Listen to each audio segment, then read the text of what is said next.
Namaste, everyone. Welcome to the November CYAI monthly seminar. Today's topic is family relationships and health. And I will, let's see, we have Dr. Stephen Parker with us right over here.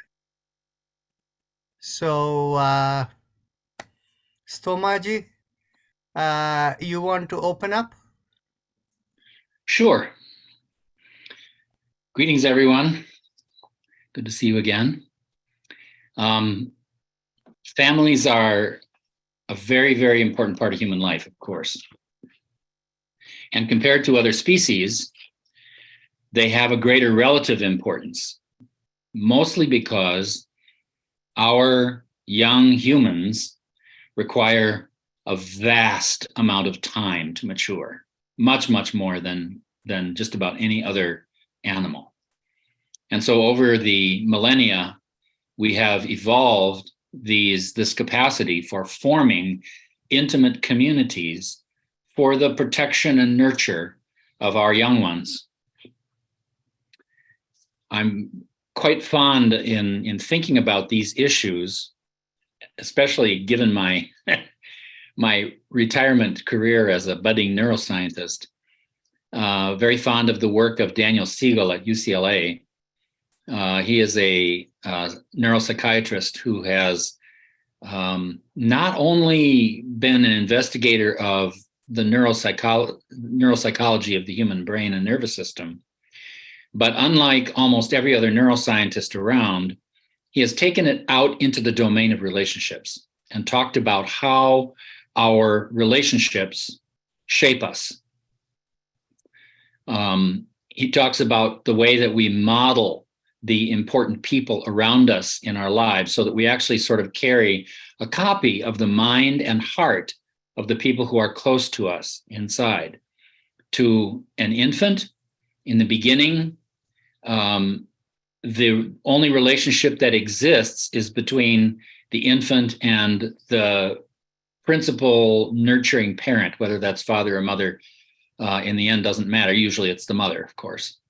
And that's our first concept of divinity. To an infant, mother is God, basically. And so the first model that begins to form, and this is actually why babies are cute, actually. They're not cute for no reason. They are cute so that the big people will get down in their face and make faces at them, which they begin to model. And this process of communication back and forth is what gradually begins to form the person's sense of self. But the first thing that forms is a model of the other, of the principal human being in the world, which is the nurturing parent or mother. That's the first thing. Then there's a discovery of this difference between myself and that. And so I begin to form a model of my own self. And this is the beginning of our psychological sense of self, our ahankara, as it were. This is where the human being begins to own its embodied life. And gradually, over the course of their upbringing, the children form what Siegel refers to as I maps, which is your map of your own self. You maps, the map of the important other people around you. And then we maps, which are maps of the relationship of significant people in your life. And we relate to people through the filter of those maps. One place that I think this is really an interesting concept is when somebody dies. You know, they lose their body. But we don't really lose them because we carry them in our hearts. And even in the process of doing psychotherapy with people, which was my profession for 35 years, I realized after a while that very often when I'm talking with someone about some difficulty they had with their parent, they're not really talking about the parent that exists now. They're talking about the parent that existed whenever this disturbance happened. And very often, you know, parents have moved on, but the person has internalized an experience of the parent. And that's how they're relating to the parents. A lot of times these things get out of sync. So the process of working with issues between parents and children in psychotherapy, for me, for example, was very often about dealing with that part of them that's inside the person, not necessarily the person who exists in a body, in some other city. Sometimes the two things can get together and you can work with both, which is really very, very helpful. But when somebody dies, that model that we carry of them in our hearts is also the thing that we relate to going forward. And I think the comforting thing there is that you take your beloved people with you wherever you go. They may lose their body, but you don't lose them. And they continue to live in you through the operation of that model. I was recently working with a fellow who lost a partner to suicide. Sorry, not to suicide, but to murder. And he had a terrible abusive family experience that was really, really hell, genuine hell on earth. And his response to the murder of his partner initially, like his response to his abuse experience, was to just be rageful all the time, so angry. Whenever he called me up, he would be in a towering rage. And I would, we'd make an appointment, he would come into the office, and I knew I was in for 20 minutes of just listening to him rage at me, which he would do. And I'm actually grateful for that experience because it taught me to just sort of keep my balance. By the end of the session, this guy was also a talented stand-up comedian. By the end of the session, he would work through this stuff in a way that we would be laughing our heads off at the end of the session. And it turned out that was our whole psychotherapy. There were lots of reasons why he sort of couldn't do it in the conventional way. This was his way, and it worked out beautifully. So when his partner died, he had the same reaction. And I had to wait quite a while for his rage to quiet down, at least a year. And at a certain point, he realized his partner had been very, very devoted to St. Francis of Assisi, the Christian saint. And some of you may be familiar with the prayer of St. Francis, where there is anger, let me sow love, and so on and so forth. This set of values, which is very much like the Brahma Viharas in yoga. And he realized that if I really want to honor the love in the relationship between me and my partner, I need to live my life that way. And he realized how important it was for him to make something constructive out of the horrible grief experience he was in, that he needed to drop his anger and live out of the love that he and his partner shared for this way of life. And he did that. And I'm just amazed at how well he did it, because in addition to healing his own grief, he also became an activist for mental health issues. His partner was murdered by somebody who should have been confined to a state hospital, and was out temporarily for a legal reason that ended up being a danger to public safety. And so he actually got a law passed to improve the commitment system in the state of Minnesota. So he was actually able to make something very, very constructive out of this process of grief by way of dealing with this internalization of his partner. So it's an interesting thing about the way that we carry people in relationship in our minds. And I think this is an important thing to remember with respect to working with our families. Families are very important to us, of course. They take us through our whole upbringing. We celebrate all the important milestones of life with family most of the time. But many people are also alienated from their families for one reason or another. And for them, they need to find a family of choice. They need to find relationships that can serve as family for them if they really can't have a relationship with their biological family. For example, small example, in my own case, when I was growing up, I was sort of the good kid. I was the eldest child. I was a real achiever in school, pretty good athlete. And I found out in my 30s that whenever I was out of the room, my parents were saying to my brothers and sisters, why can't you be more like him? You know, they were doing this comparison thing. My brothers and sisters still resent me to this day in my 70s for that. You know, they all think they're over it. And 3 out of 4 of them are not. One of them went to therapy and understands this whole thing. So we have a sense of humor about this. What I learned is that I can't expect anything from my family, nothing. And that may sound like a sad thing on the face of it, but actually it turns out to be pretty good, because every good thing that happens is just wonderful. And we can celebrate that. And actually, I do have good, from my side, good relationships with my brothers and sisters now. If something happens where they don't come through on something, then it's not a loss.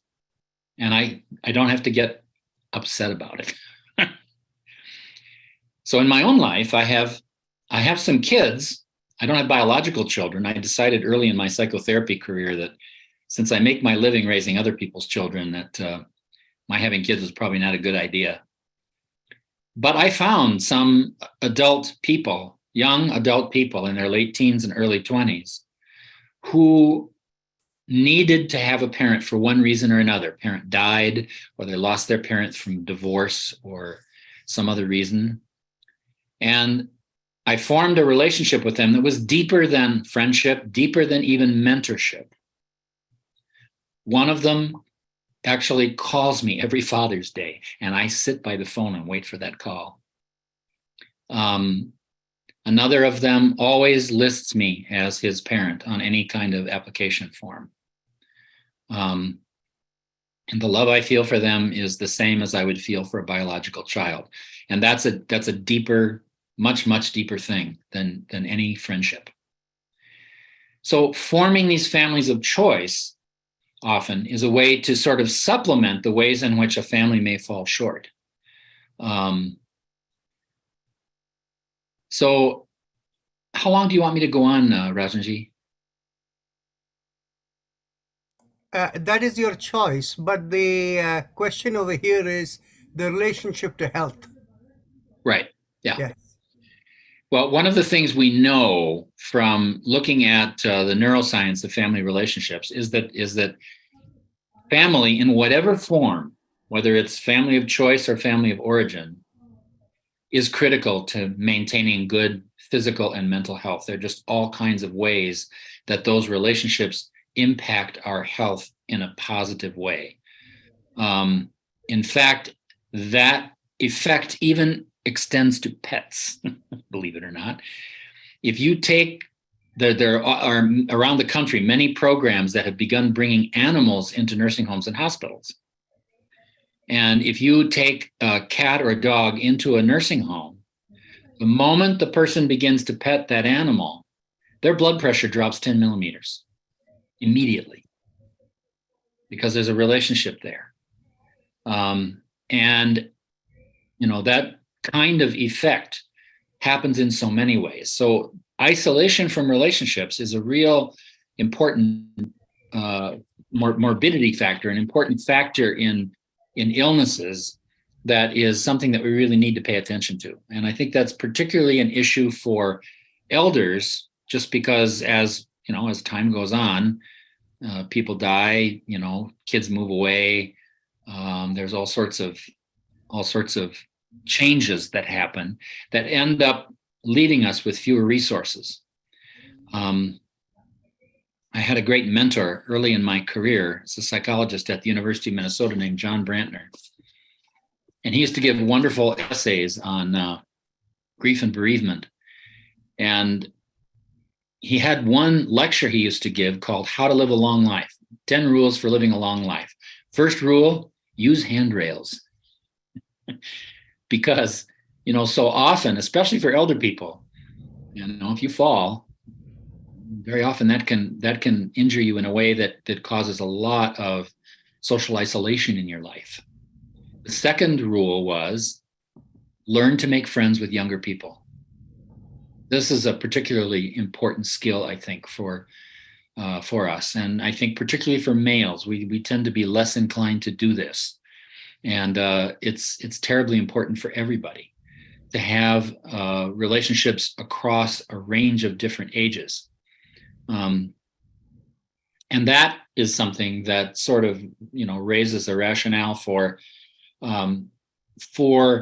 forming communities.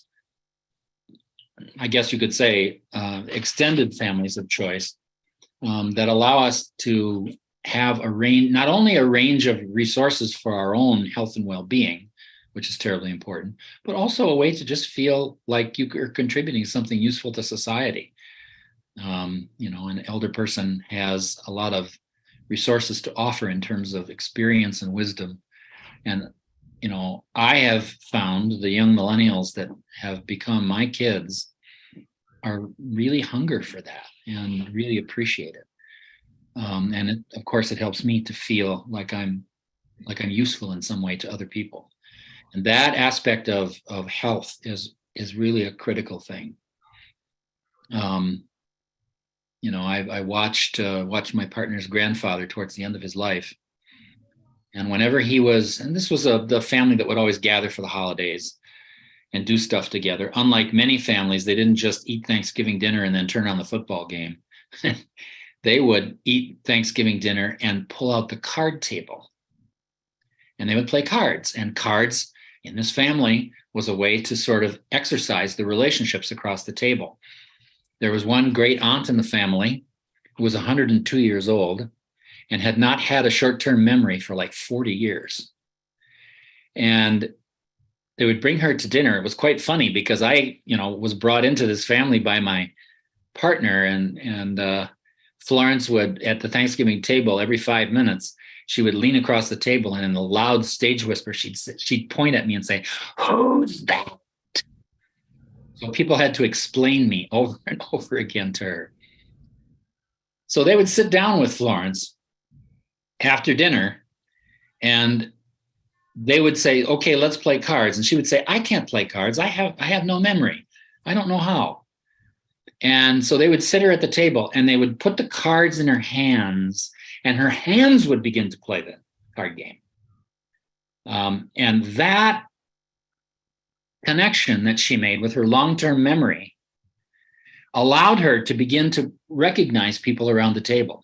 And some of her short and intermediate term memory began to come back when she had this prod from her long-term memory. So that's just one example of the way that these relationships are so helpful. I mean, apart from just the ordinary nurture and caretaking that's involved in being around someone who is having some kind of health problem. So relationships are really critical to people's health, to their longevity, to their sense that they make a difference in the world. Yeah. So, Stomaji, shall we open up for other directions? Sure. Okay. So you heard from Stomaji the psychologist's perspective and how it affects the neurological, mental health, and all those kinds of things you just heard over here. I'm going to give you a little bit of a yogic perspective. From a yogic perspective, as the Yoga Sutra says, in the fourth pada, the Kaivalya pada of the Yoga Sutras, that creation is such that according to the needs of the time and the souls with their attached klesha karmas or their programs that are within, it goes and allocates them in the right environment to be born as per needed per the cosmic flow. So in other words, from a yogic perspective, the families and the environment, the friends and all of that we get as part of our birth is for a larger cosmic perspective. And it can have your own karmas and all of that as part that brought you over there. And therefore, as part of the karmas you bring with you, there can be what you would call as positive interaction with some members of the family, or it could have negative interaction with the some members of the family. But in any case, the approach of yoga is to be able to be unaffected by all of them, even as you interact with them and carry on with life. And so I call this as our cosmic conspiracy to put us on the yogic path of evolution, right? So Stomaji spent quite a bit of a time with respect to how the child grows and how the child reacts from a neuroscience perspective and all of that. From something which is not very much spoken about, but this is something that underlies the mechanism and system of yoga, is there is a concept that when a child is born, and actually those of you who know Reiki and have sensory perspective in your hands, if you go when a child is born and you try to scan the chakras, at other times for normal people, when you scan the chakra, you can feel it in your hand, right? So, but when a child is born, you go over there and feel, you'll only feel one entity in the middle of the lower part of the chest over there, in the middle of the body. And as the days grow, slowly you will find out of that one entity, slowly some other points of chakras are emerging. And from a yogic standpoint, between the age of 5 and 7, ultimately all the chakras find their position. It is not an absolute time for everyone. That's why typically around 5 to 7. Then after that period of time, from a yogic perspective, the understanding is whatever are our cosmic programs. Now, it is interesting. All of us, we do have our physical bodies, but then there is a subtle element of ours which is beyond. And that subtle element of ours which is beyond is the place from which we came before we were born and where we go after we leave the body. So that subtle entity, once this body has the chakras built in, from the subtle entity, you have the filling in. The chakras need to form for the nadis to form, and then it fills into you whatever your program requirements, your mental makeup and all of those things. And it is in puberty that the full nature of the being is fully formed. And that is the reason you will typically find that most parents have a lot of problems with adolescents, in the sense suddenly they have a way of thinking that is very different. And so when you think in terms of this coming in from a very traditional Hatha Yoga perspective, and is unfortunately not discussed too much these days, the key elements like the Shatkriyas, particularly the deeper, the intrusive elements of the Shatkriya and the complex asanas, are not recommended for children before puberty. And this is not something that is often talked about. And in fact, what happened was some prominent people introduced the concept of children's yoga, because you see, parents find it is calming to the mind and makes them more balanced. And so can we do something for children? And of course, what has happened is more lately, there has been some awareness that the kind of yoga that is done by adults may not be suitable for children. So it is done more as like a fun and game, and you never impose rules. This is the right way to do it, or that kind of thing. But you let them do what they want in a way there is harmony within themselves. So this aspect of each soul finding its place, and then the interactions we have, it's that we shouldn't we should learn to have the yogic attitude of an observer, so that this is the way for us to spiritually evolve, is the one yogic way of thinking. And in that context, of course, all the relationships come in. So with that, I will request all of you, whatever questions you may have in your mind. I'm sure you have questions related to parent, children, siblings, spouses, elderly, parents, all of these kinds of things that you may have questions in mind. So anybody who wants to ask a question, please feel free to open.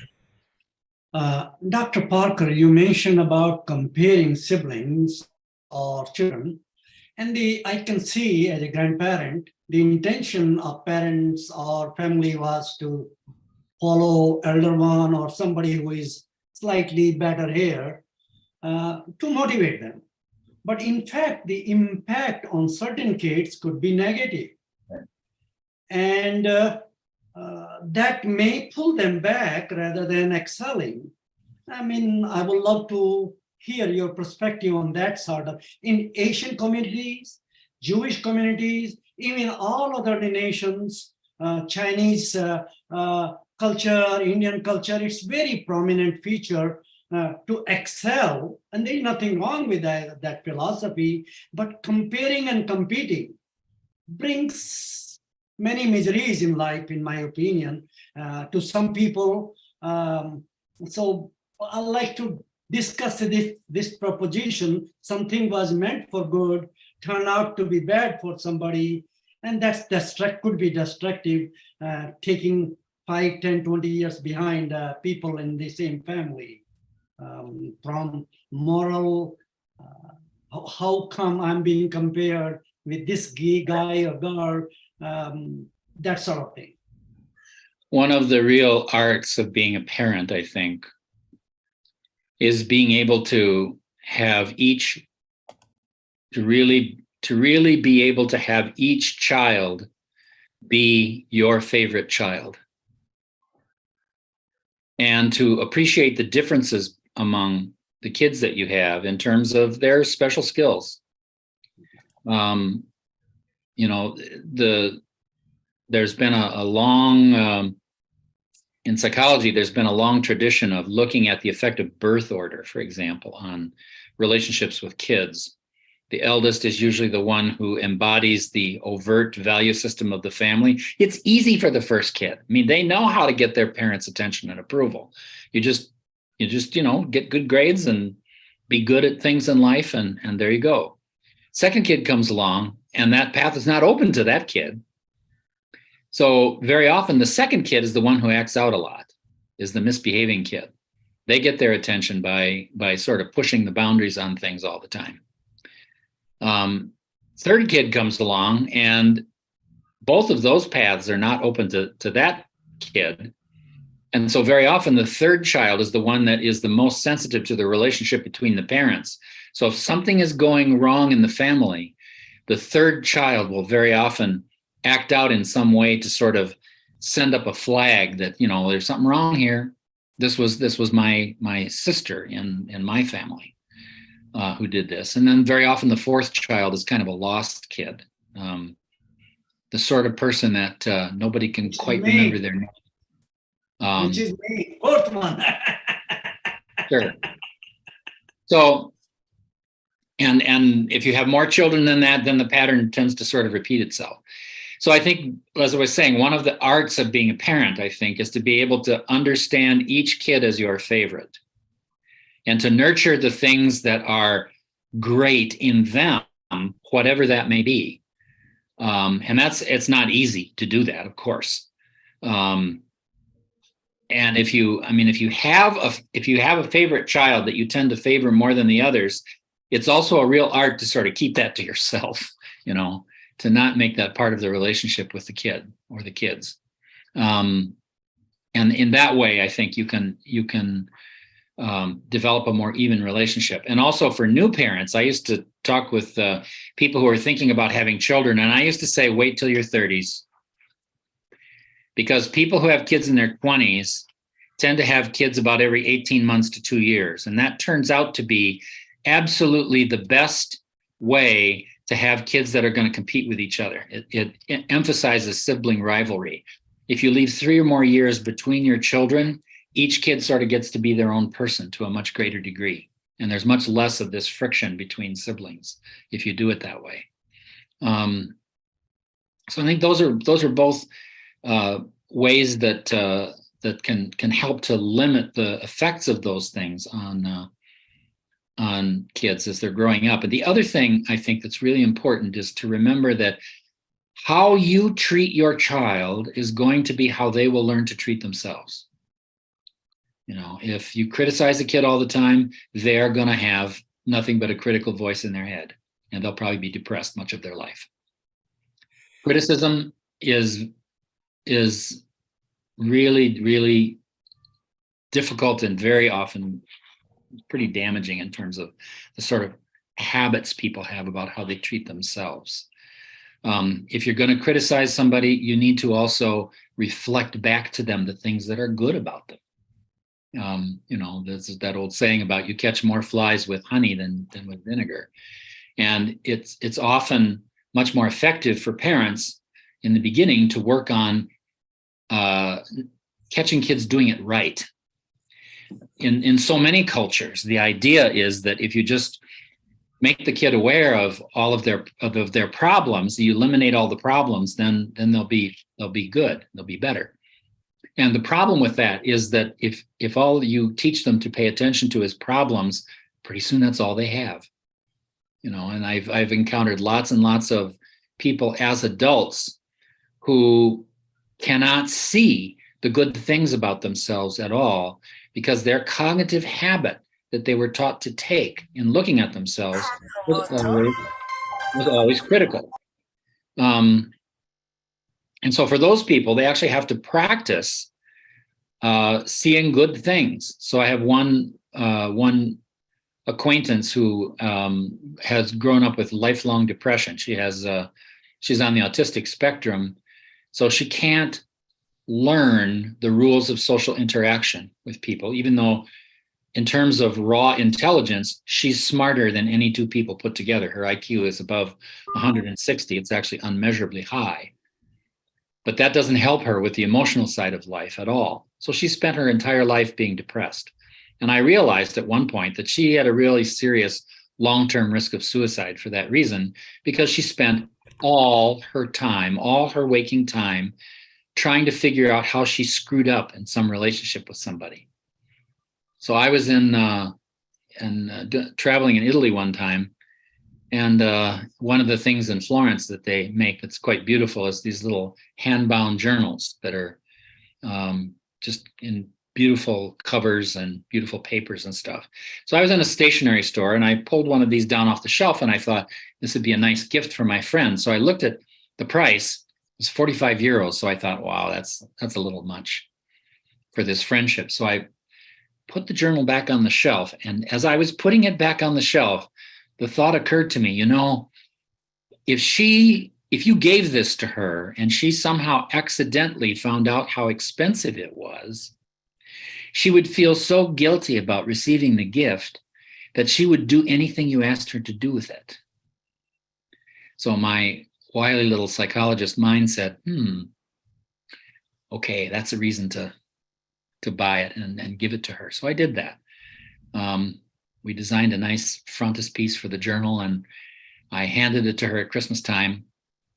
And I told her, what I'd like you to do with this journal, if you can, is to just every day write down one thing that you encounter that gives you a sense of beauty, joy, or wonder. Doesn't matter how small. And she had all kinds of arguments. I can't do that. My life is horrible, blah, blah, blah. So finally, I just said, okay, well, just use it for what you want to use it for. But after a couple of months, as I was traveling, I noticed in her Facebook posts, she was posting all this stuff about walking outside in the winter after a snowfall and the sun was coming through the snowflakes on the wires, and she was walking with the dog. Beautiful stuff. So I thought, oh, maybe she's doing it. But I didn't ask her about it for a year and a half.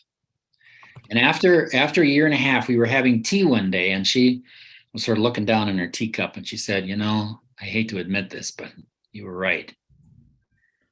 Now that I've had a chance to learn to see beauty around me, I always know where I can go to find some beauty to relieve me from all this internal pain. I still have lots of problems, but I never get completely hopeless because I know where I can go to get some restoration. So she needed to need to have her mind retrained to see the positive things in her life.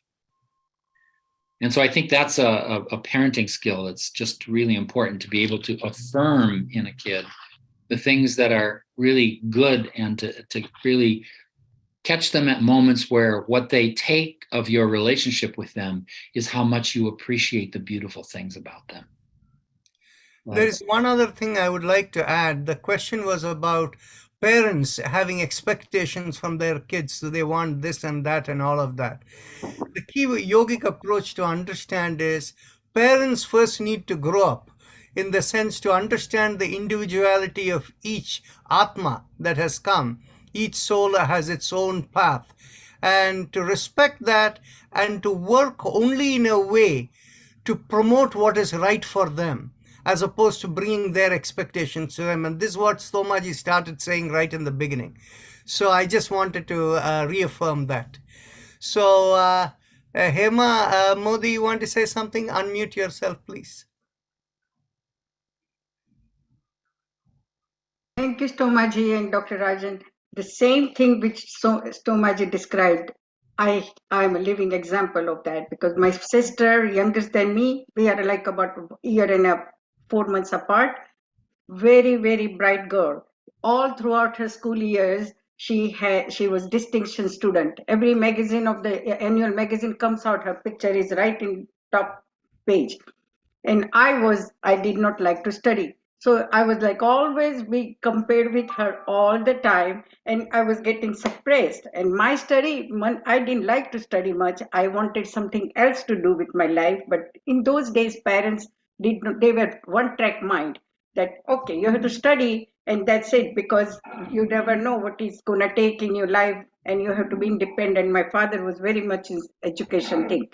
So all the time comparison. Even if I'm having some light moment of some singing or something, which was my passion, somewhere in the house, some corner voice will come. Stop that. Start remembering the tables, things like that all the time. So I was like so depressed all the time, and that anger I used to take out on me. Would not eat for 2-3 days and stuff like that. When I got married and I came to this country, my husband, he's a mechanical engineer. He sometimes, out of love, he does not have any spiritual connection, but out of love, he just let me do whatever I want, and everything started flourishing. Everything started coming out. And the beauty, everything, everything was like suppressed so badly. So now that same sister got divorced. I immigrated her here. I got her educated, for the nuclear medicinal technician and all that, because she was in biology, and she was also studying biology, I think. And but since she got married, so she came here. But same sister, I totally, made her free woman completely after she came here, and then she had her own life, whatever she wanted to do with her life. But what I'm trying to say is, I really, really, some of the parents or grandparents may take it from here for their own grandchildren or their children. That comparison is so bad. You never know, because everybody has a different ability in every child. So I just wanted to express on that how important it is not to do that. And those days, parents did not know any of these things. Nowadays, children have a lot more. They can get all this information from counseling, and all that kind of thing is happening. That this can be repaired. They cannot blame children if they do something wrong. That's it. Thank you. Thanks. Any comments from anyone, or Dr. Sundara Kulkarni, you can go ahead. This question is for both Dr. Parker and Dr. Rajan. on one concept, we are talking of multi-generational living, which Dr. Parker brought it out very well, being associated with younger people, getting involved with different generations, your children, your grandchildren, and keeping yourself busy so that the old age loneliness and depression doesn't take place. You're also more aware of what is going on in the world. On the other hand, from the different stages of life described in our Vedas, this is also the time where you kind of isolate yourself to find out the true meaning of life, because you have more time at this stage of your life compared to your working years or other years. And so as grandparents and parents, you want to give more time to the children, grandchildren. At the same time, you're trying to find out yourself, your peace, your independence, your own thinking, working towards moksha and all those things. So how do you balance these two things? Stomaji, you want to go ahead first? Well, that's an interesting question. I mean, I am actually an ordained vanaprasthi. I took vanaprastha from my mentor Swami Veda and from the Shankaracharya of Karavira Pita. As a preliminary to sannyasa, which is, of course, part of the ashrama system of thinking about the progression of life in Indian culture, which I think is actually a very wise system. Because it sort of utilizes the energies that you have at various stages of life at the right time in the right place. So in the first part of life, you finish a lot of your karmic responsibilities, pay off a lot of your karmic debts in the first half of life, so that in the second half of life, you can think about making choices that prepare you for renunciation and liberation and for, the next life, if that's what it's going to be. And I think in balancing those things, part of what that phase of life gives you, as you were saying, is more freedom, more time to devote to relationships.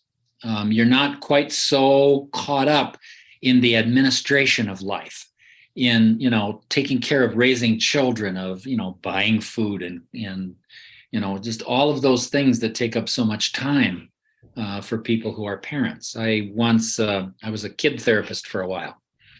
And one of the things I learned in the process of doing that is that in order to sort of grow as a healthy person, a kid should receive each day at least 5 minutes when an adult person totally devotes their concentration and the adult person enters into the kid's world, into that kind of playful engagement.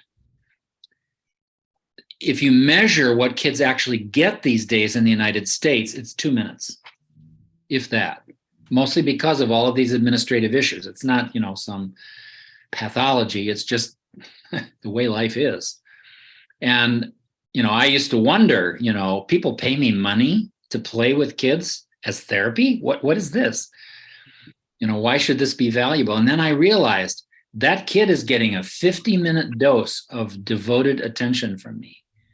And I realized what powerful medicine that is. And I think part of what's available in the freedom of later life is that you have the time to do that with kids and with young adults.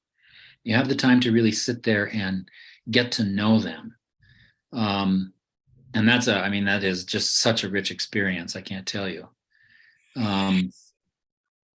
Does that answer your question? It answers it answers the question from that part of view. I understand the multi-generational, the freedom of time, but this is also the time that you are devoting to yourself. Right. So, there is a balancing phase there. Let me add something here, Sundaraji, for the question that you were asking. See, what happens is, in the Vedic system, you talk about the 4 stages in life. It is not really stages. It is actually 4 roles. And in fact, what happens is, throughout life, all the four roles are playing continuously all the time. except that one is more predominant versus another being less predominant. So when we talk about dharma, artha, kama, moksha as related to brahmacharya, grihasthashrama, vanaprastha, and sannyasa, in fact, if we have clarity in understanding it, we'll very quickly understand the meaning of the first sutra from the Yoga Sutra. Tapas swadhyaya ishvara pranidhanani kriya yoga. All of life is kriya yoga. Yes. So how do we map the two together? Essentially, when we say brahmacharya, brahmacharya means seeking to know what all of existence is all about. Chara means to move. Brahma is all of existence, everything that is created. So what is the nature of existence? That curiosity to know is brahmacharya. It has nothing to do with celibacy and that kind of nonsense that got created later. The second element, and by the way, there is no other more authoritative person to say that than Vyasa. Vyasa, in his commentary on the Yoga Sutras, is very clear in stating the inquiry of the mind is what is brahmacharya. Okay?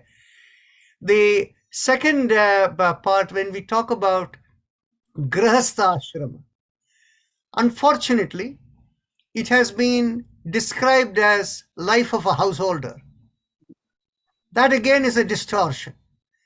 Grihastha ashrama means when we are born to fulfill our karmas and kleshas, you're in the grasp of your grahas. So being in the grasp of the grahas is called grihastha ashrama. Okay. That is the true meaning of grihastha ashrama. And then when you look in terms of vanaprastha, the vanaprastha concept is associated with the concept of, by the way, the grihastha ashrama is associated with the concept of artha. Artha means all the material aspects of living. And then the vanaprastha is associated with kama. Kama means desire. And why is kama associated with vanaprastha? You know, very often people don't realize this. They always think it is like sexual desire or something like that. Nothing to do with that. Kama only means desire. And the eternal desire for every being that may surface at points in time when there is quietness within the system is who am I? That desire to know who am I is the true desire. That is what the kama refers to, the vanaprastha. And the moksha concept associated with the nyasa. Sannyasa means samyak nyasa, complete awareness. In that complete awareness of samyak nyasa, what happens? You have complete awareness. This body is an instrument born to fulfill the purpose of the cosmic flow. And this body is only to let all the programs wear away. And when that realization is there, you engage in whatever activities you need to do to fulfill your karmas and flow, but at the same time, you're unaffected by anything, and at the same time, your connectivity is always there with the Supreme. So that becomes, so when we look in terms of an overall life process, there are 4 roles and not stages. So we have the brahmacharya nature of seeking to know what dharma is all about throughout our life.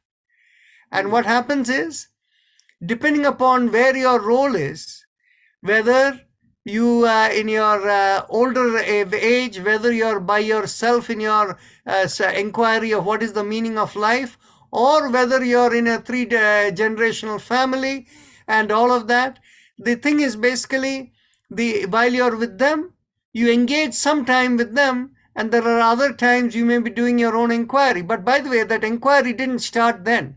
That inquiry starts from the brahmacharya right from beginning. Only thing is you may spend more time related to that. Then of course, the kama and moksha, coming with the vanaprastha concept. And again, the vanaprastha concept should be understood where you're actively engaged with life in the grahastha ashrama, whereas in the vanaprastha, this thing, your karma kleshas have become very little. You let things be. All your bills are, in automated billing. You don't worry about any of them. They all take care, whoever needs to do. And you are in a peaceful stage, not worrying about where money is going to come, what is going to take care. So you're relieved of all the too many burdens of all of these things. And what happens is, in this kind of a stage, even your attitude changes.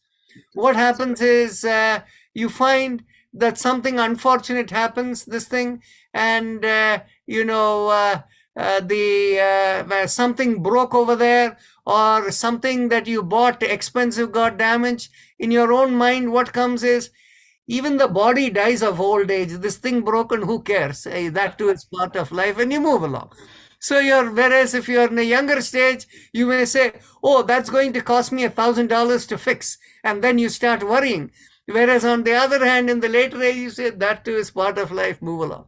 And so this is the vanaprastha attitude that comes over there, of that deeper understanding, and then moksha. So I would call them as roles in living.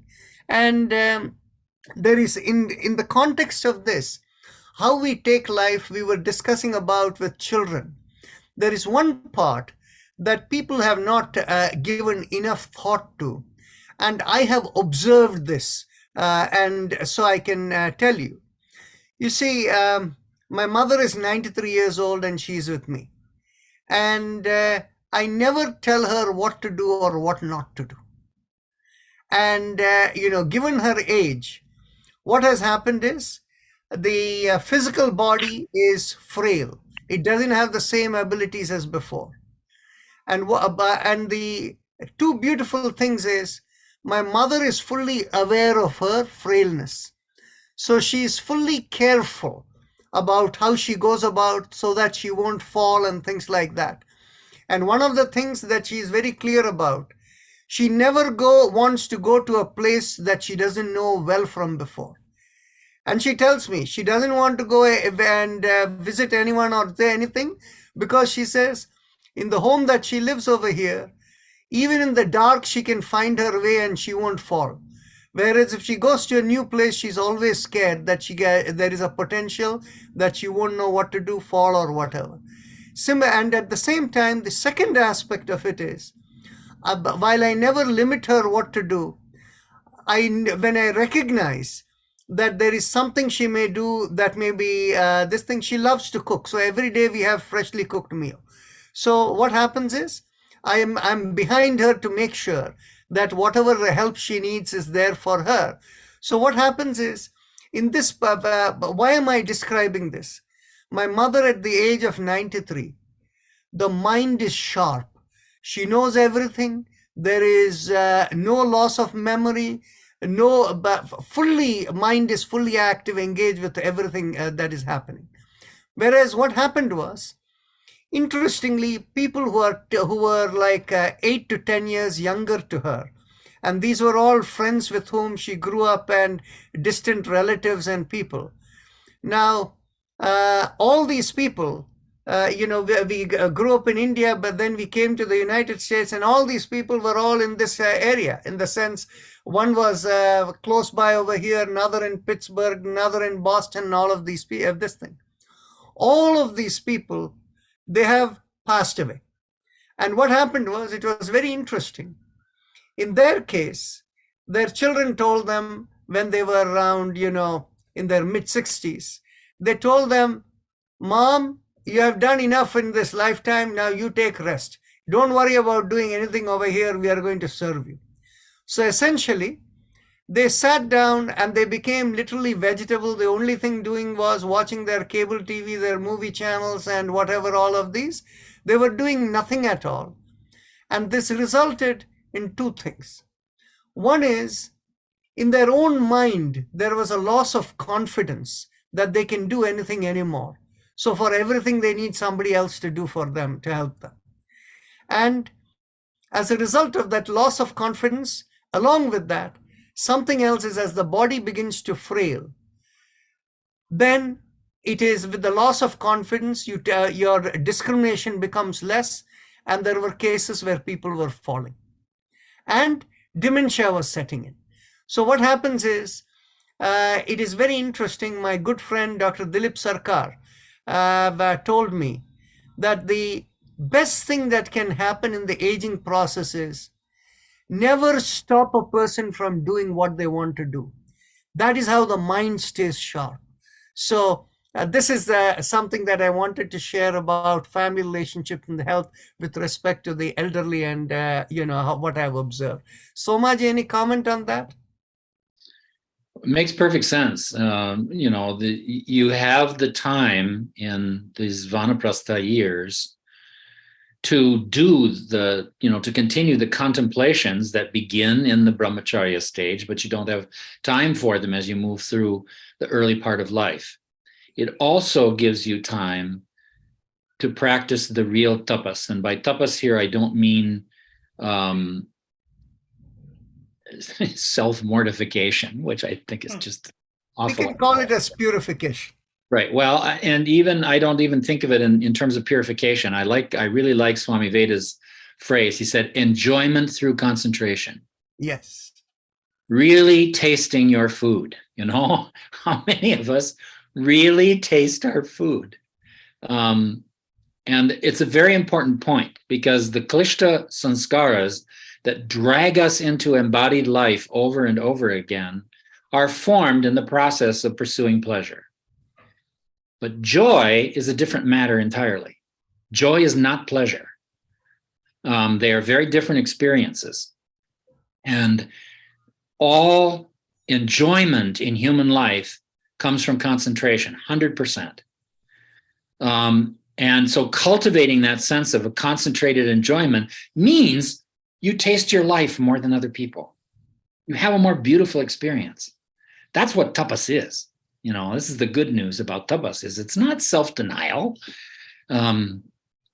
Sometimes deciding not to do something that's pleasure-seeking feels like a loss or an emptiness in our life for a while. But, I fast for 36 hours every week, day and a half. And during that fast time, what I learned to do is to enjoy feeling clear and clean and empty.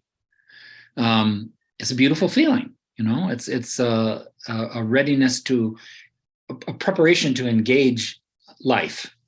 So I think having the time to practice some tapas is also part of this picture.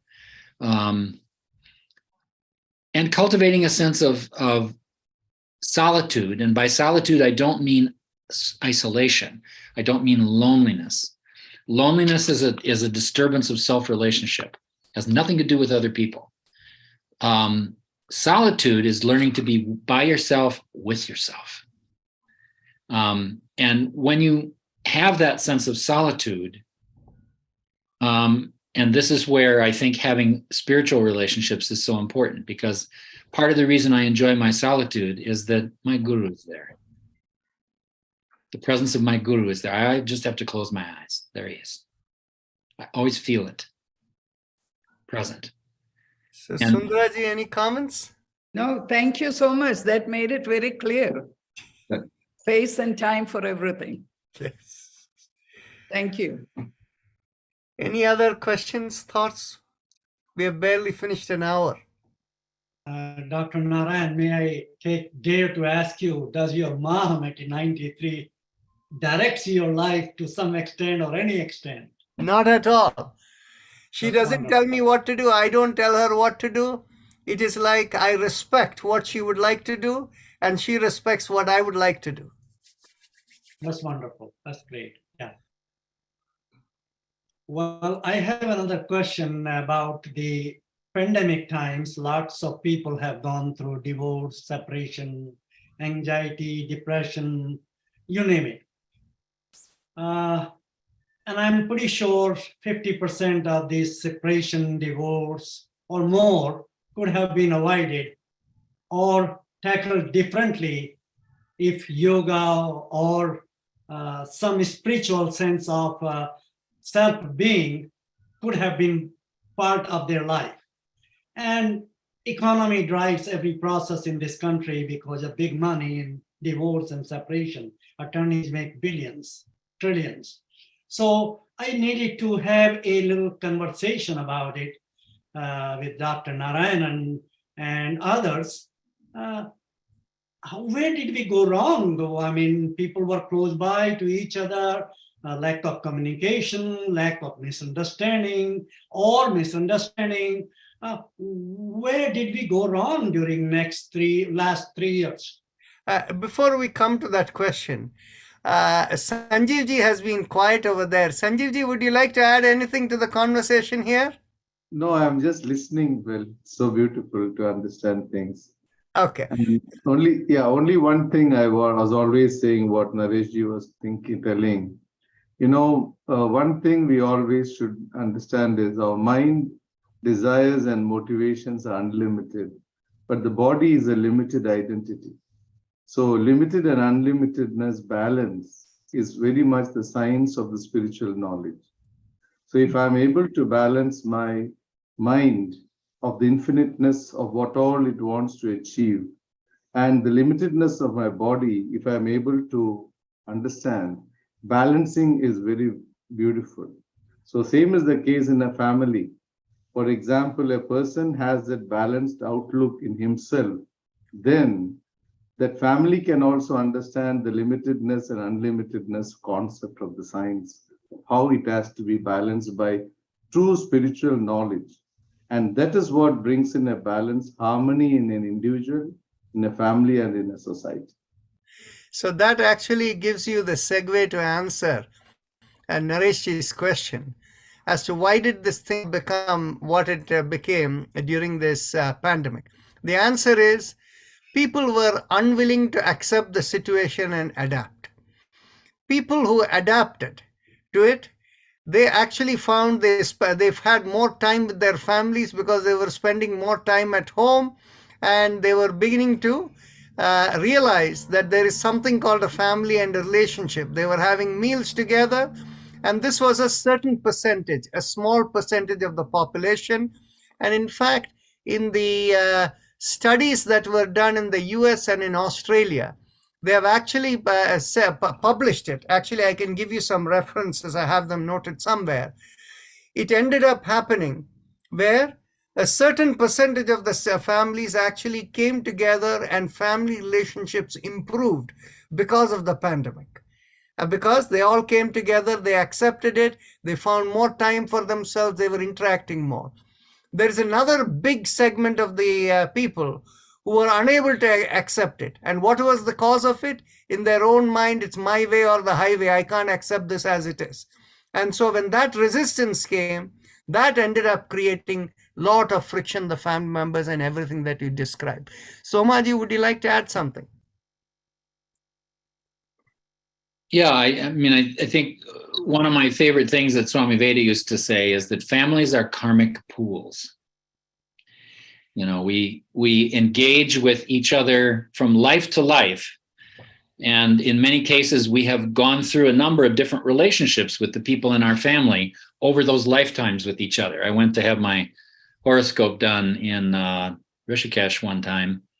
And I was quite surprised how much the Indian system of astrology has to say about the other people in your family. Whereas in the West, the focus of astrology tends to be just on the person and their chart. So I got all kinds of information, for example, about the fact that my mother and I had been in many different kinds of relationships with each other over many lifetimes and had a long, long history. And that actually became clear at the moment that she was preparing to leave the body.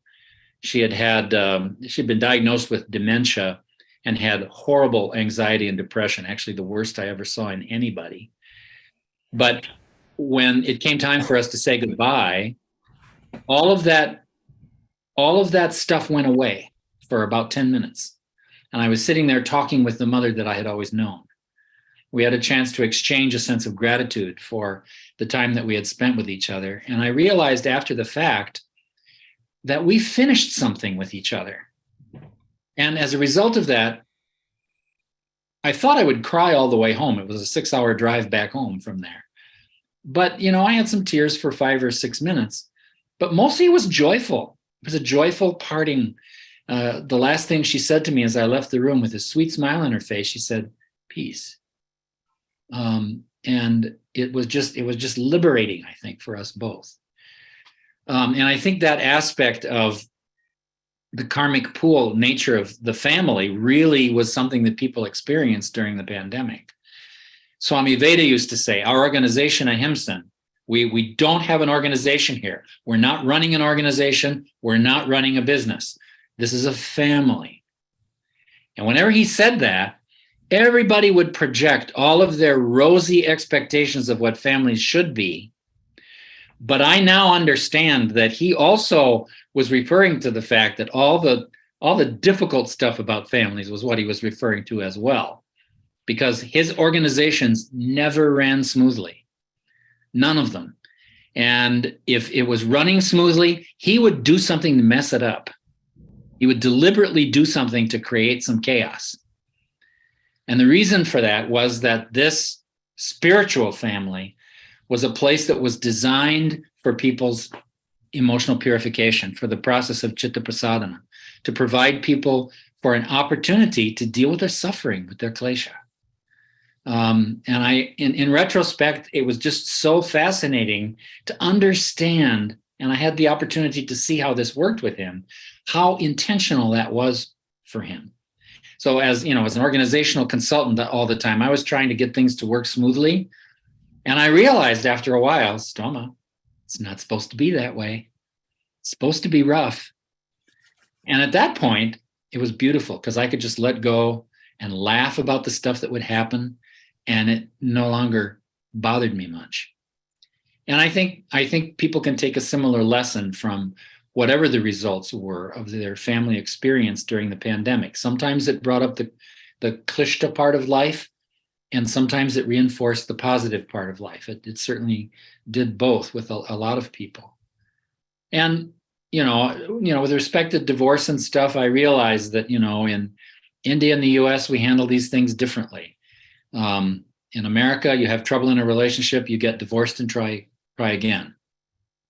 In India, you stay in the relationship and find ways to cope and adapt. And my perception, having over many years gotten to know quite a few people in both cultures, I think probably there's the same number of happy relationships in both cultures. We just deal with them differently. And it's interesting to watch what those cultural differences are. And so, I think it's just a different way of dealing with a disturbance in a relationship.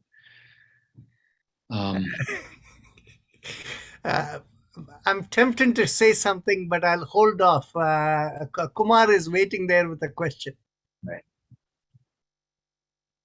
No, go ahead. You finish, and then I will ask. No, If it's in the flow. Okay. See, what happens is very few people have deep insight into the meaning of a marriage and what happens in divorce. Right. So if we think of that in terms of family relationships, we have spiritually seen this. What happens is but many of you from the whatever cultures you come from, you often hear when a man and a woman come together, it is like two pieces becoming one whole. That kind of a concept is there in Judaism. That kind of concept is there in the Indian Hindu tradition, like Shiva and Shakti coming together. That kind of a concept is, I don't know whether it is there in Islam and Christianity, but that concept of wholeness coming together is there. What does it really mean? Actually, what happens is there is a whole segment that people stay away from and don't even want to know. But this is the concept of how karmas get exchanged. This is a field that is known as karma dana. Now, what happens is, there are few prominent stories that come from the Indian subcontinent. Some of you might have heard the story that the famous King Akbar when he was 7 years old, he had some kind of a fever, and the doctor said he would pass away. Then his father, Humayun, wanted to save his son. He said he will take whatever mentally. He said he will take whatever his son has on himself. And then in a few days, Akbar recovered and Humayun fell in and passed away. Some of you may have heard that story. Now, the same kind of story is there from Kerala in India about a famous teacher of Vedic knowledge and Tantra and all of this. This person, he was suffering with rheumatoid arthritis. And so he was looking, this concept of karma dana or transferring karma is very common. And yet people don't realize it. This is why you do death ceremonies and things like that.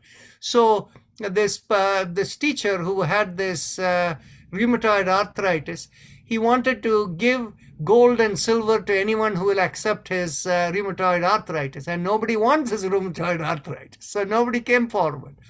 And then, of course, one of his own students, he felt so indebted to his teacher that he was willing to accept.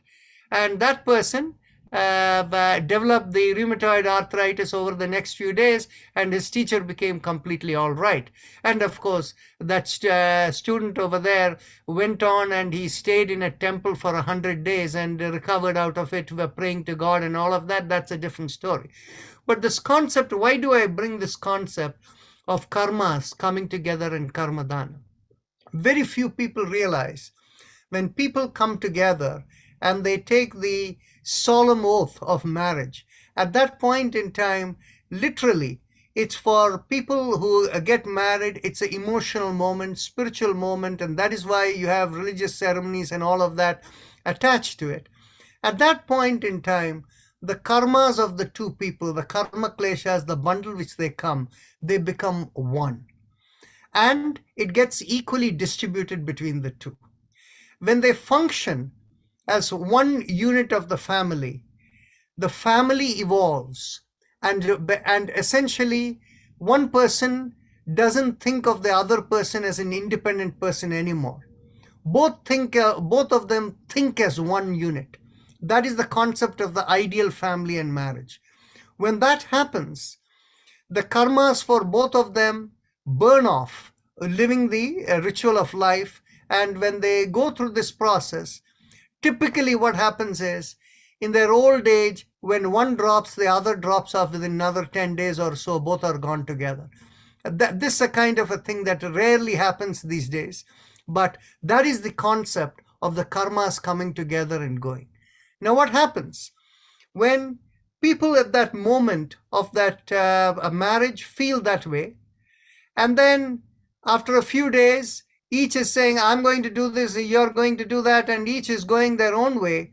All that they have done is they have split the karmas, both equal amounts, and that when they are going their own way, then what happens is they're burning their karmas in an uneven pace because they no longer think of themselves as one unit burning their karmas together. So when this happens, the chances of divorce becomes much more, where one person goes one way, the other person goes another way. This is a spiritual insight that you will rarely hear about, or people don't have that deeper understanding. So I thought I'll share it with you. I'll add to that a little bit. My grandmother had two elder lady friends, who were sisters. And both of these women had been married in their life. But their husbands died, relatively young, like in their 50s. And these women were in their late 80s. They actually lived together with each other as a couple of women longer than they had lived in heterosexual relationships in their family. And so they were more married to each other than they had been to their families. And when it came to the end of their life, these were such dear ladies. They were great friends of mine, and they kept their sharpness right up until the end. And I realized that the elder of the two was getting ready to die. We would always talk about current affairs and all sorts of things, connected with the world. And I went to visit them one time, and she was sitting back in her chair telling me all sorts of stories from the Old Testament and the Christian Bible. And then I understood that she was preparing to depart. And sure enough, she passed on a few months after that. Her sister, a few months later, went into the hospital for absolutely routine tests. Nothing really wrong with her. She was just having something routine done. But all of a sudden, she got it in her head that she wanted to see people in her family. So she called all of her relatives. They all came to see her in the hospital. And the day after the last person left, she just died. And somehow she had this intuition, this premonition of impending departure that I don't think she even understood at a conscious level. But I think it's a sign of the how much those two were bonded with each other more than they had been with their regular families. Yes. So Kumar, so any question on this? Because I don't think any of you would have thought of, the karmas and things coming together in marriage. And this is the reason many of you from the Indian tradition would have recognized when they see something where a person is behaving in a certain way or whatever, they will always say, once the marriage is done, then they will become kind of proper and things like that. They will talk about it's really the two people's karmas coming together that changes people. Any case, Kumar, go ahead, please. No, before I ask the question I wanted to ask originally, I will say something related to this. So when I got married, it was an arranged marriage, but we had about 45 days before the marriage where we could meet each other and talk to each other almost on a daily basis. So everything was hunky-dory for 45 days. So I remember the distinct conversation that I was going to that I had with my about-to-be wife, that how could two people who are in love with each other can ever have an argument? We see this all the time, couples having argument, either by themselves at home or outside. So she said, "Oh, Kumar, I also don't know. Why would they have?" So we wondered and wondered, never got an answer. And then anyway, we skipped that and we went ahead. We got married. It took less than 5 days to have the first argument. I mean, only when two people live under the same roof, all this ugliness shows up. What you think is ugliness, that's what I'm saying. You brought up this very nice point about this karmas. I think I never had any idea about this at that time, nor did she. Even if we did, I think it has to be very, very deep to kind of to do the give and take. Otherwise, it's really, really difficult to go through that phase. That was my experience. My actual question was, you brought up this about the chakras, how by the age between 5 and 7, they all completely are formed fully.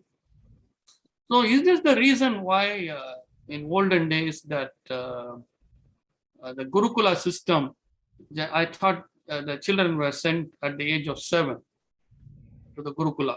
That's right. And then they spent a lot of time.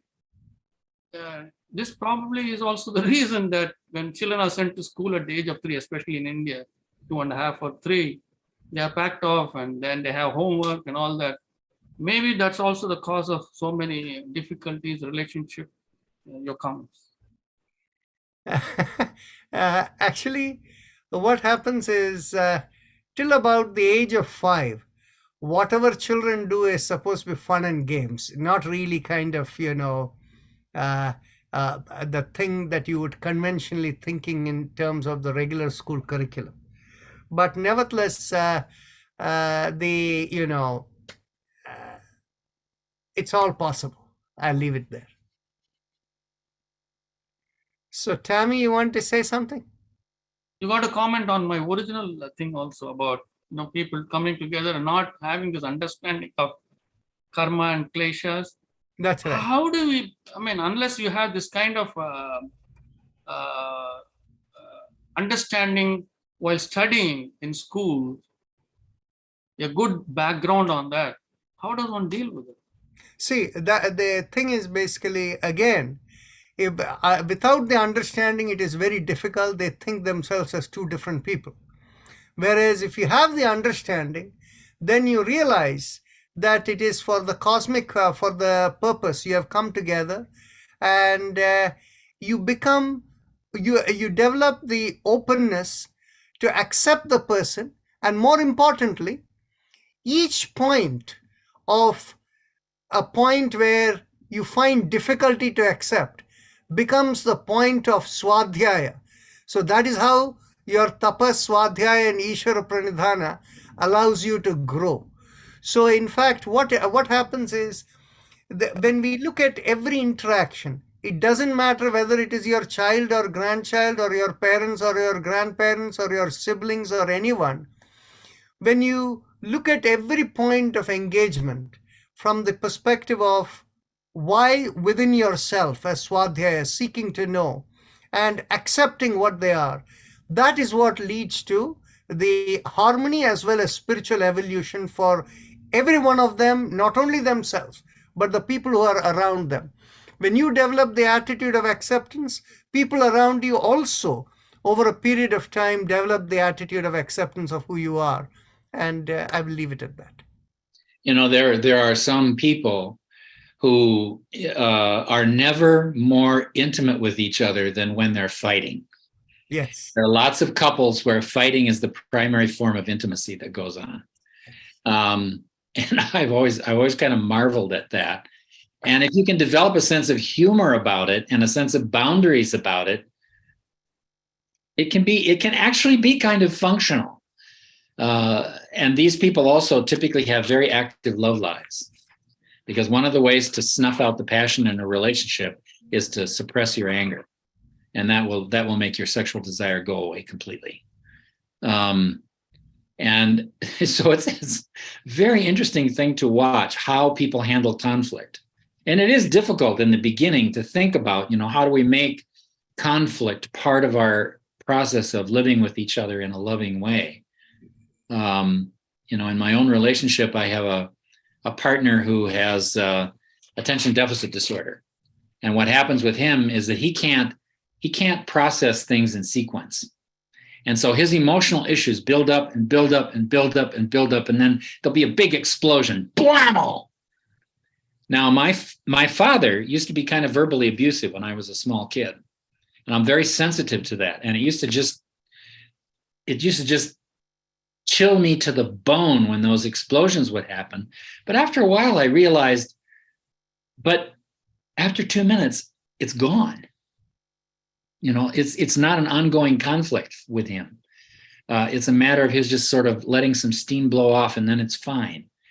And so I've learned to just sort of let it be, and things return to normal pretty quickly. And I've been able to deal with my own sensitivity about that. The other thing that happens sometimes is his blood sugar will start to drop, and he gets really crabby when his blood sugar is low. And I know the look on his face. So we'll be in the middle of an argument about something, and I'll say, let's come back to this in 5 minutes and work on it, but you need to eat something right now.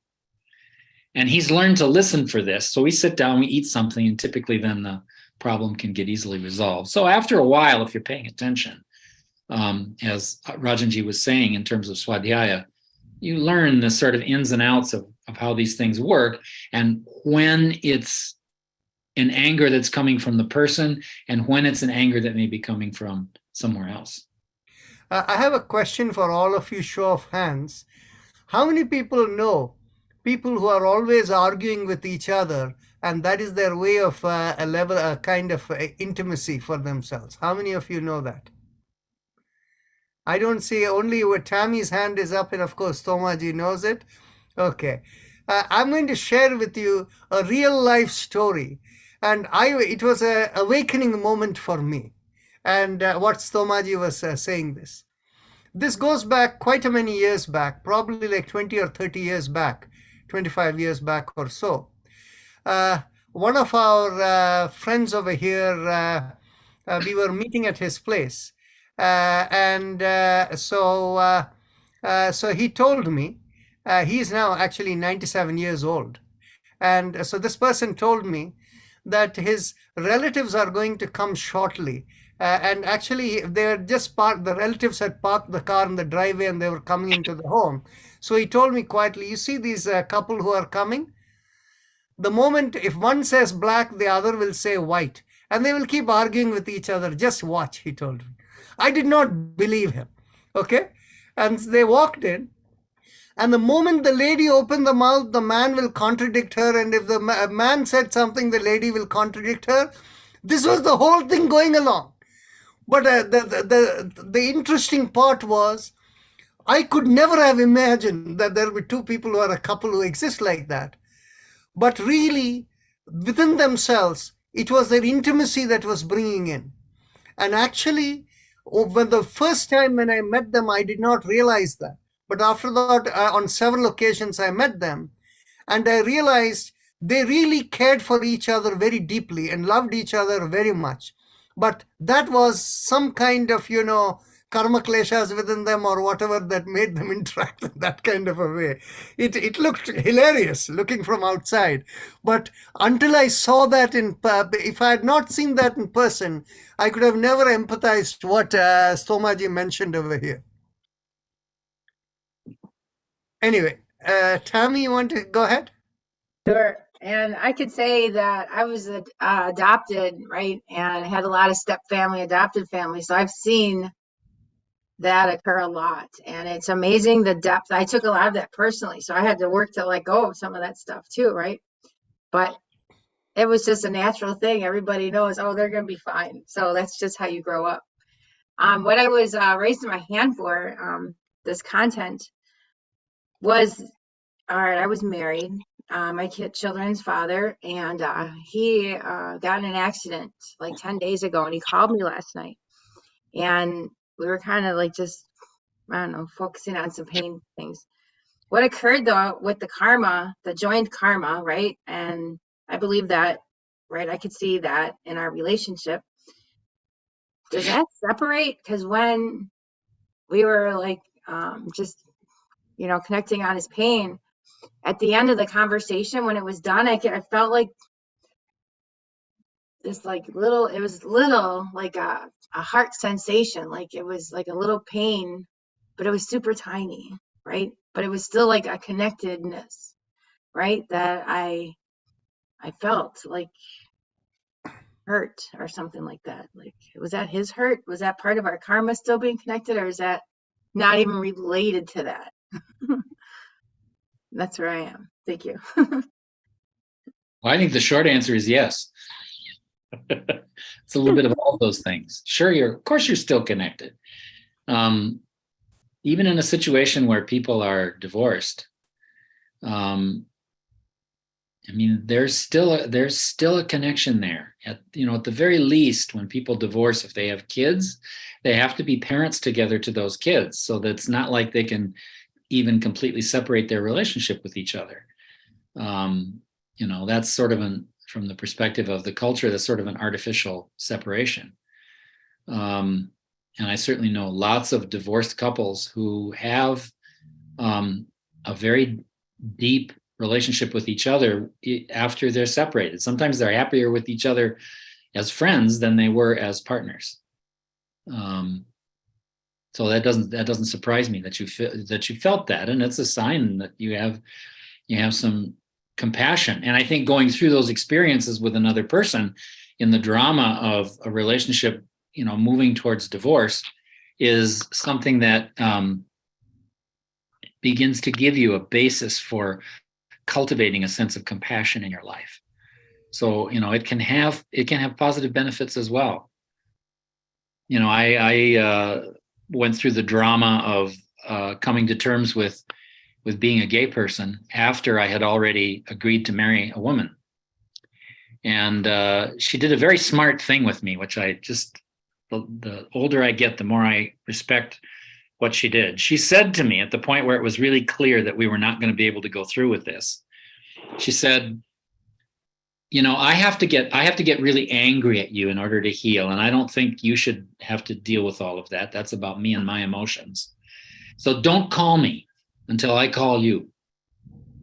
And so I thought, at that moment, I thought, well, I'm never going to hear from her again. And then 18 months later, she called me. And we resumed having a friendship in the most warm and loving and beautiful way to this day. I mean, we have a very good relationship with each other. There's a certain way that she touches me physically, like she'll rub her hand on my forehead. And I told her, when I'm on my deathbed, I want you to come and rub my head, because whatever else may be going on, I'll know it's you, because I know your touch. And so I think those relationships can be really loving ones even after a divorce happens. But I think this whole process of karma dana is really something to think about. When I'm lecturing about a yogic view of sexuality, for example, I tell people, you know, when you make love with somebody, you don't just combine your physical bodies, you also combine your subtle bodies. And those sanskaras that you each carry, they rub off on you. So it's important to be a little careful about who you decide to do that with. You're going to take some of their sanskaras back with you. And the other aspect of that that's really important is that in the process of making love, when you combine your subtle bodies, that creates, as Rajan was saying, this sort of karmic, a kind of container. The combination of your sanskaras produces a sort of container, so that another jiva that's waiting to be born may have a set of karmic requirements for its next life that matches what is in the container that you're creating. And if that's the case, then conception will happen. And conception will happen no matter what you do about birth control. And this whole idea that you can control conception is ridiculous. If God wants a baby, baby's going to happen. Condom's going to break. You know, the pill won't work. It's going to occur. And that's an important thing to remember. Whenever you make love with somebody, there's somebody else watching, waiting to be born. By the way, Amit Gupta has a question, but before that, I'll make a short interruption to say, somebody who is very close to us, and many of you here know him, they tried for, artificial insemination, for more than a couple of years. Nothing worked. And what happened was, they actually asked me whether they can do some mantra or whatever. I told the wife to do a mantra, and she continued doing it. And what happened was, they were still going through the IVF and all of that for another 6-8 months or so. Nothing happened with IVF, but she continued doing the mantra, and just a couple of weeks back, a child was born to them. And it happened naturally. There was no IVF or anything. It happened naturally. And they were trying for the past, 7-8 years or something like that. They were trying, and it just happened. So when the time comes, it takes care of it. And I actually know so many cases where people try IVF, it doesn't happen, and later it happens naturally. And there is a couple who were married for 10 years, actually maybe more than 10 years. And no child had come, and they had basically given up an idea that they will ever have a child. And the wife was a Bharatanatyam dance teacher, and the husband doing whatever he was doing. One fine day, the lady wakes up and she feels her whole body is very heavy and doesn't feel like it's normal. So they go and get checked up, and they suddenly find she's pregnant, and she gave birth to twins. So you see, and this person is in Southern California in Orange County. But the interesting part is how these kind of things happen goes way beyond. Amit Gupta, you have a question? Go ahead. Speak up. Yeah. So, so my question actually not related with today's topic. It is a little bit tangent, but I thought, let me ask you. So like I work for government and I'm really good what I do, but we have so much turnaround. Like, my boss left and he only worked for 2 years. And then before that, my boss worked for 1 year. And then like yesterday, we have a new boss. On Friday.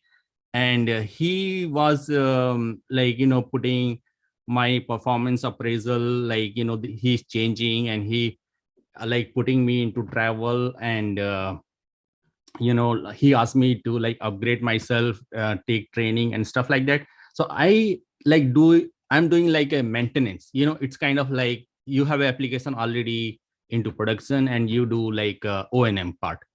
But he's like like high tech guy, like in the cloud, and want to do the new development, and he wants me to put into that. So like I'm going a little bit technical, but this brings me anxiety. So we talked on Friday, but I could not able to like calm my mind, like going into different from my swim lane, and how to calm myself down.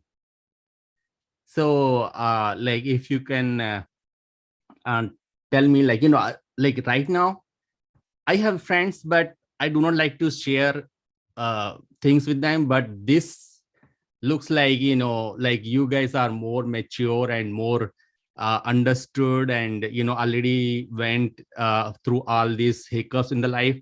So what are your thoughts? See, what you're talking about is each one has a different way in which how they react. Okay. I'm going to give you an example. One of our associates over here, this person had spiritual interest right from the time when he was growing up. So he grew up in Gujarat in India. And there was a mentor, another senior person whom they call as their guru or whatever. So he a regular family man. So that man advised him that, given your spiritual interest, you should consider having a government job so that you have a steady income, you don't lose your job, and you do whatever you do over there, but you'll have time for yourself in order to cultivate your spirituality, your inquiry, whatever practices you do, and all of that, right? Now, that was his mode of how he was thinking, and he still continues and he is happy over there.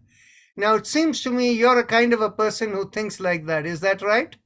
I so I will add to it, like when I was came to this country, so in first 5 years I have visited like 10 cities, and after that I was like, I don't want to travel. Yeah. So Well, yeah. I understand. So what is happening is, given your nature, you have gotten pulled into an uncomfortable zone where you're being asked to do new learning, right? Right. And so it is entirely your inner dimension. The key part is, for me, I love new learning. Only thing is I need the time for it. And so because I'm so busy with so many things all the time, when it comes to YouTube, I'm not as good at it. I'm always leaning on Avni. And so there are many of these things. All it requires is I need to be able to spend a couple of hours to work through it and learn. But because I'm so busy, I don't get to them. In your case, it is entirely up to how you feel within yourself.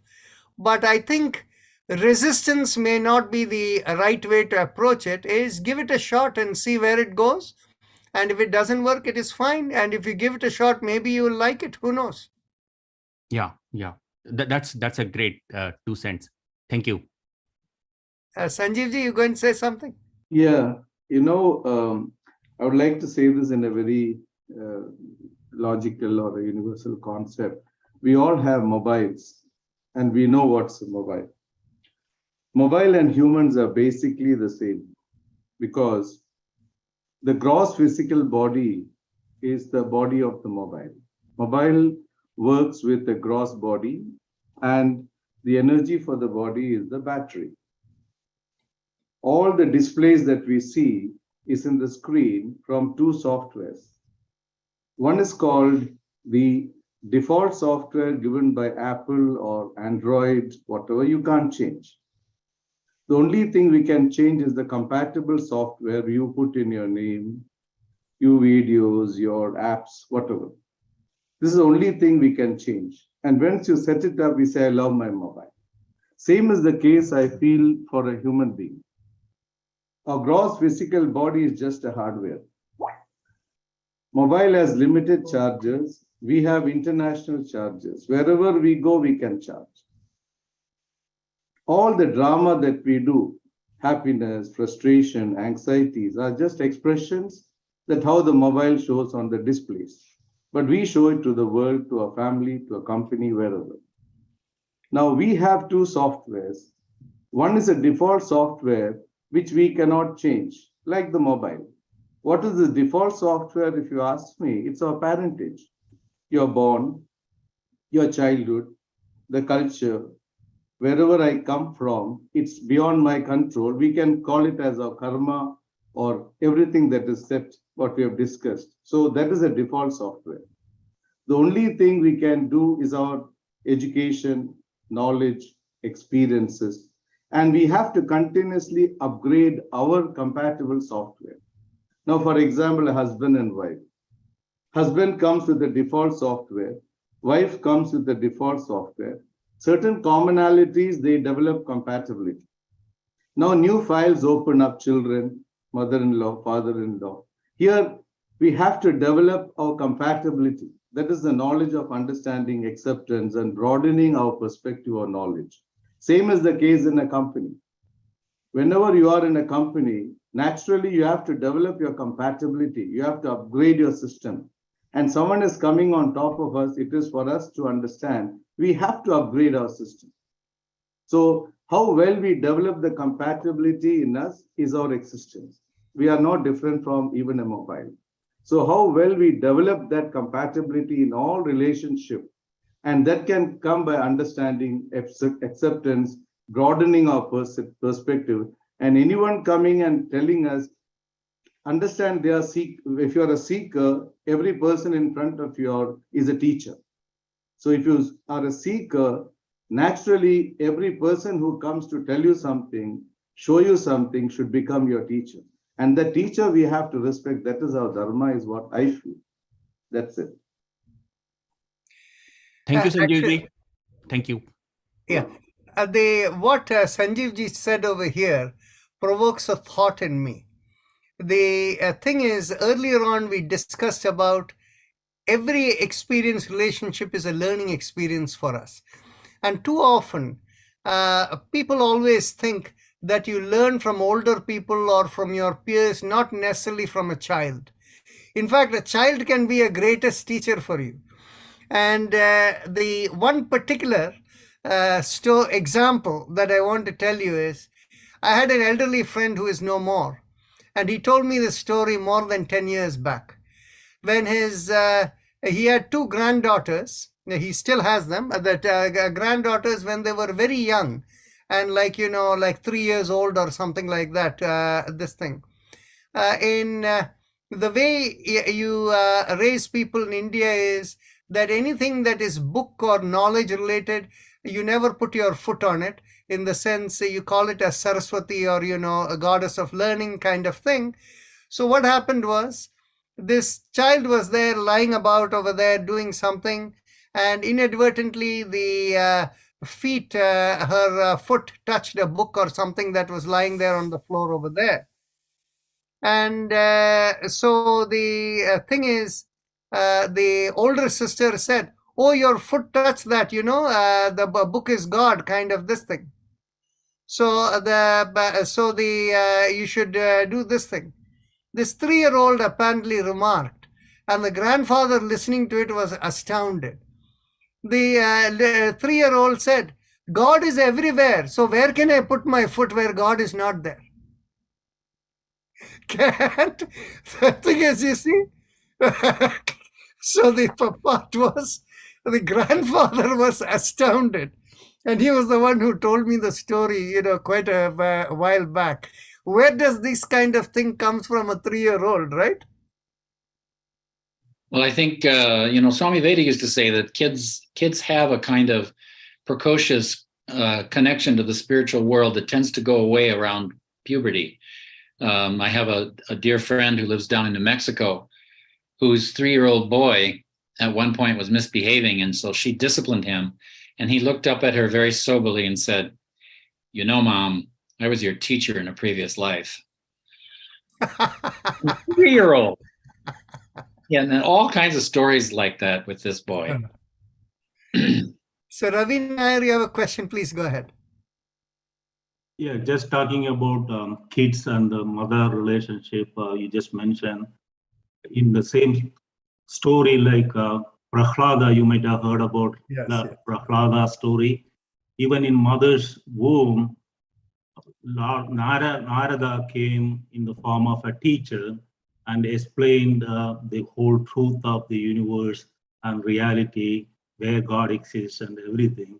Even though Prahlada was in mother's womb, he could understand and relate, the Aham Brahmasmi, all those type of things. And when he grew up, he was fighting against his father, Hiranyakashipu. And then Hiranyakashipu was saying to his son, "Tell my name only, don't say about Lord Narayana." So as the child was brought up, and the child Prahlada was saying Narayana, Narayana, Narayana, as the Narada used to say, informed him at the mother's womb. When he grew up, he fought against his father. But again, that's the nature of laws and cause and effect that happen. And ultimately, Prahlada became the ultimate everlasting or ever-living force. So he is in Chiranjeevi type of person, Prahlada. So again, in all the mantras and everything we say, the beginning word is Prahlada. Prahlada, Narada, Parashara, Pundariga, Vyasa, Ambarisha, Munishaiva. Like that, the order goes on. Relationship between children and mother. I have a situation, you might have heard about this story that happened in New York. A young boy at the age of 19 Indian boy, became a medical doctor, and he became into an ophthalmologist later on. And he got married to a girl from India, and her father was an IPS officer in Andhra Pradesh. And they came to New York. The relationship didn't exist, or it went into so, because the boy becoming a medical doctor at the age of 19 didn't have the social skill or setup, and he was more attached to his mother, and he didn't have the relationship with the family or wife, husband, that relationship feelings. So the girl, we were there in New York. We were seeing the young boy at the age of 19 sitting next to us, reciting hymns and everything. All of a sudden going through this kind of family problem too. Later on, his younger brother became medical doctor at the age of 17. So the family traditions there. And now you might have heard about American boy also, even below that age, becoming medical doctor too. So again, these are all inborn skills or natural skills that develop the relationship between mother, father, and the family situation. But ultimately, it's a karma that, as you mentioned, grihastha all those ashrama stages going through, you realize it, what is life after all? Then you will say, oh, aham brahmasmi, that stage has to come, like Adi Shankara, who didn't have a guru in the initial stage. At the age of 3, he told his mother, I want to go for sannyasa. So sannyasa can start even at the age of very young age too. So it's not the development of different ashrama stages, but even from different, at the younger age also the sannyasa stage can happen too. So again, the relationship between family, children, all those things are in our own mindset, I would say. So where is the relationship starts? At the womb stage, or at the child stage, or at the youth stage, or the elderly vanaprastha stage. But these are all part of universal. We are aham brahmasmi. These are all one only. That one, when we realize it, that's only the time we say we are part of the whole universe, you know. That's only my comment, I just say. Thank you. Everything is in the flow of karma. Excellent. There is one thing I want to point out is the topic of the day was family relationships and health. We have been talking about a lot of family relationships and the underlying aspect of health. We all understand that as long as we are unaffected by anything, it won't negatively impact our health. And if there is harmony in everything that we do. But on the other hand, when we are into a conflict which we take on to ourselves, we are unable to accept and let go. That is when the health issues come in, right? So, Naresh Chand, you want to say something? I have a question about the role of Prarabdha, or from former life, the programs we brought with us in family health, mental health, anxiety, depression, and beyond. Let's have a discussion between three experts here. Krishnaji, Dr. Parker, Dr. Narayanan. I like to listen about it because sometimes some persons presents bring anxiety and tensions and breakdown on relationship. And person thinks I didn't do anything, but what did I do wrong? So I want a perspective. Is it something I or people bring it to their and to express it in different ways, in different aspect of lifespan? So I like to hear from those more intelligent than I am on this subject matter.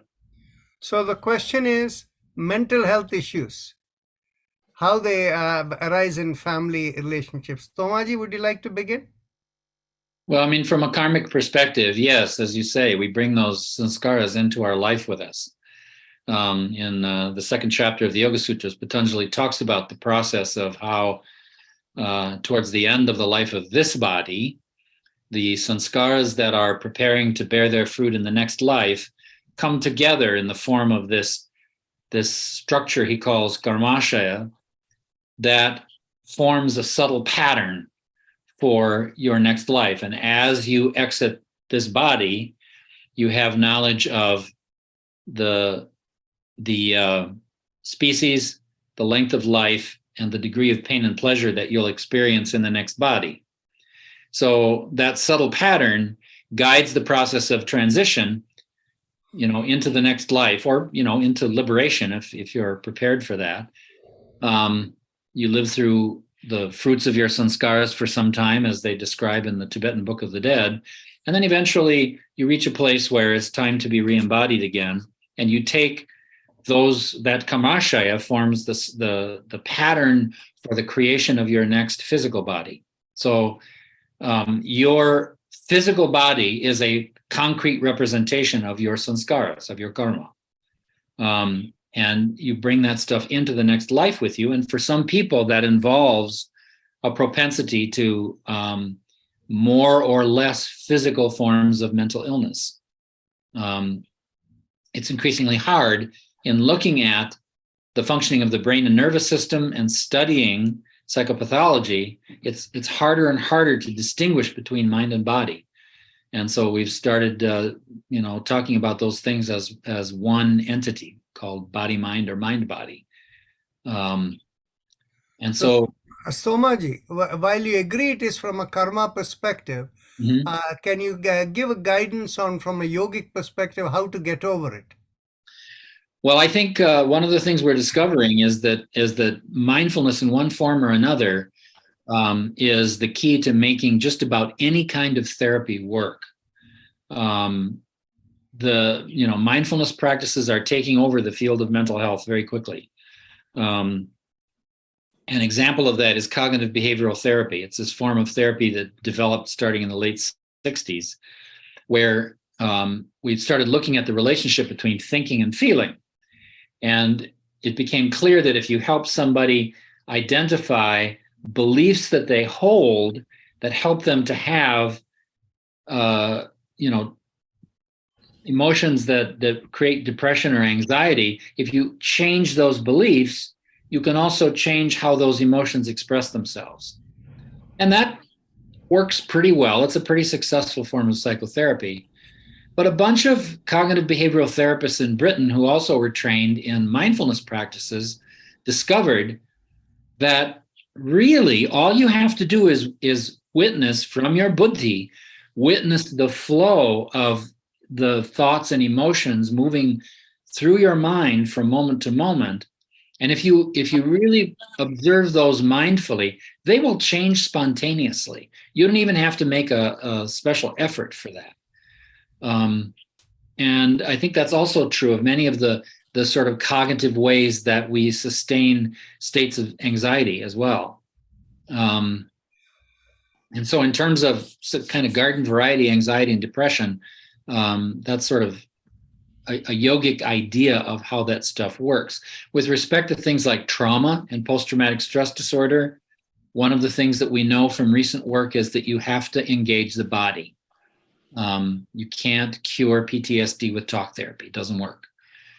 There has to be some involvement of your nervous system somehow, because that's what helps the brain and nervous system create the connections between different parts, different levels of your nervous system that allow the experiences that you carry from a traumatic episode in the form of flashbacks, which is basically an undigested experience, so that your mind can gradually digest those and they can actually become real memories.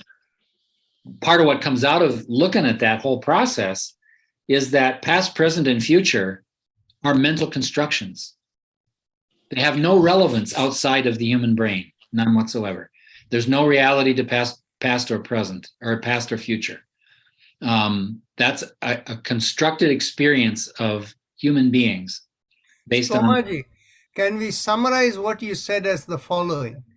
That by the integration of the body and mind, and also in the spiritual integration, when you can learn to be an observer of everything, that is the way for you to heal yourself.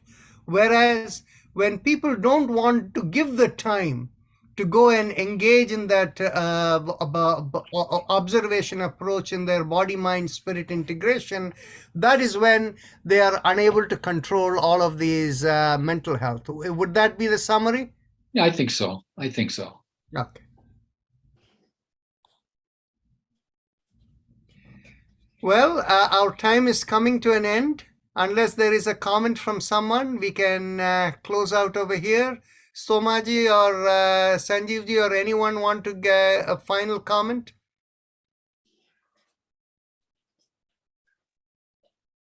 I think it's fine, but we always say in every country or company there is a law. Ignorance of a law is not an excuse. Likewise, nature has a law. Whatever we sow, that we reap. And this law started when the sun first came into the world. It will end only when the sun finally sets. We do not know when it came. We do not know when it's going to go. That means nature's law is eternal. If you sow a mango seed, you will not get a papaya tree. And if you sow an Alfonso mango seed, you will never get Pakistani mangoes.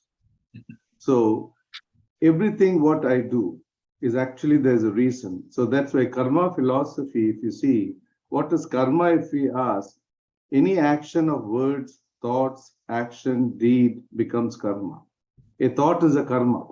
A thought manifests into a word into action, action into habit, habit into character, that becomes my personality. So every action that we do of karma are divided into two. I think Kriyaman karma and Sanchit karma. Kriyaman karma is you get immediate results. Sanchit karma is a cumulative effect which comes later. All of us do karma. Whatever we are enjoying today, suffering today, undergoing today is a result of our own actions. You cannot say I was ignorant. Ignorance is not an excuse in the world of nature. If I'm ignorant, I suffer. So today, whatever I'm enjoying, experiencing, suffering, comes from my own actions. And cumulative karma, there's so much of cumulative karma pending for results in all of life, if you observe. From morning till night, we do karmas. Night to morning, day to night, evening, from January to December, from the day we are born. Till we go, we all do karmas. So some are kriyam and some are sanchit. Sanchit accumulated karma is I take an insurance policy, immediately I get the result after 10 years or 15 years. But kriyam and karma, immediate. I am feeling hungry. I eat my food, my hunger is appeased. Now, we all are with sanchit karma. Sanchit karma is an accumulation which is called finally mountain full of heap full of sanchit karma is pending for result. This is called prarabdha karma, destiny, destined.